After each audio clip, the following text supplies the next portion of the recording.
आज हामी गर्नेछौँ म्यान भर्सेस वाइल्ड। आज हाम्रो पहिलो दिन हो जङ्गलमा र आज चाहिँ हामीले के खानेवाला छौँ, कहाँ बस्नेछौँ हामी तपाईँलाई सबै देखाउँछौँ होइन। ल लेट्स गो। भटमास हामीले भेटिसकेका छौँ। भटमास क्यामेराम्यान टिकट एडिट ओके। अब चाहिँ हामी यो खाएर कहाँ बस्ने हो त्यो लोकेसन हेर्न जान्छौँ। Let's go. फाइनली हामीले लोकेसन भेटिसकेका छौँ। बास बस्ने बासको ज्याङ यहाँ चाहिँ हामीलाई सजिलो हुन्छ बस्नलाई, किनभने घामले पनि हामीलाई धेरै असर पर्दैन, पानी पर्दैन हामीलाई धेरै असर पर्दैन। Let's quit.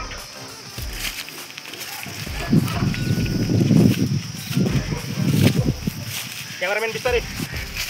र जङ्गल एकदम घनघोर छ होइन, त्यसैले चाहिँ हामीले अब साथ बोक्नलाई कोही चाहिन्छ। के हो यो लट्ठी, एकदम हेल्पफुल हुन्छ हामीलाई।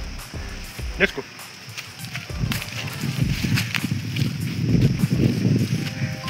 भालु, मैले भालु देख्यो, आउ त।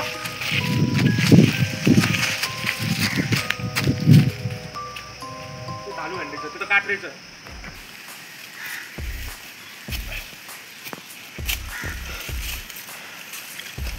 यहाँ लोकेसन राम्रो रहेछ बस्नको लागि। यस्तो घनघोर जङ्गलमा यहाँ लोकेसन ठिक छ।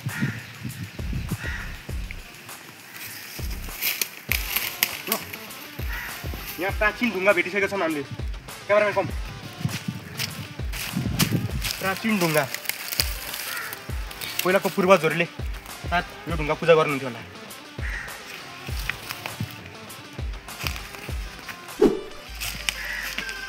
कपडा कमन कमन कपडा देखिसकेको छ हामीले। यहाँ कपडा छ मतलब केही त गडबड छ। कपडा छ मतलब यहाँ मान्छेहरू आउँथ्यो होला, केही गरिरहेको थियो होला, केही खेलिरहेको थियो होला। खेल्न पनि सक्छौँ, रमाइलो गर्न सक्छौँ। जङ्गल मङ्गल र जनावर आएर डराएर भाग्यो होला कपडा यहीँ छोडेर।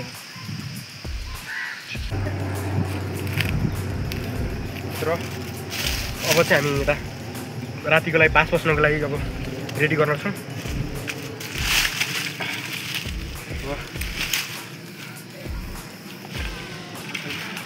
अब केही खानको लागि चाहिँ हामी भित्र जङ्गलमा केही खोज्ने जानवाला छौँ होइन।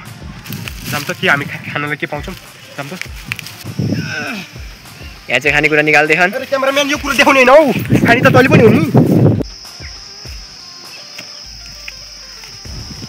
अघि तपाईँले देख्नुभएको कुरो त्यो होइन, मैले केवल जङ्गललाई मल दिएको। त्यही मल हाल्ने क्रममा सर्पले मेरो चाक टोकेर सुन्याइदिएको छु। र योपालि त भएन, हामी फेरि प्रयास गर्नेछौँ। हाम्रो प्रयास फेरि हेर्नको लागि कमेन्टभरि मल भरिदिनु होला।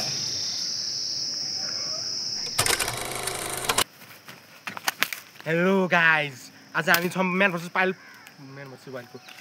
आज हामी छौँ म्यान भर्सेस वाइल्डको पार्ट 1 मा। यो जनता जङ्गलमा मङ्गल समझ रहे भाइ।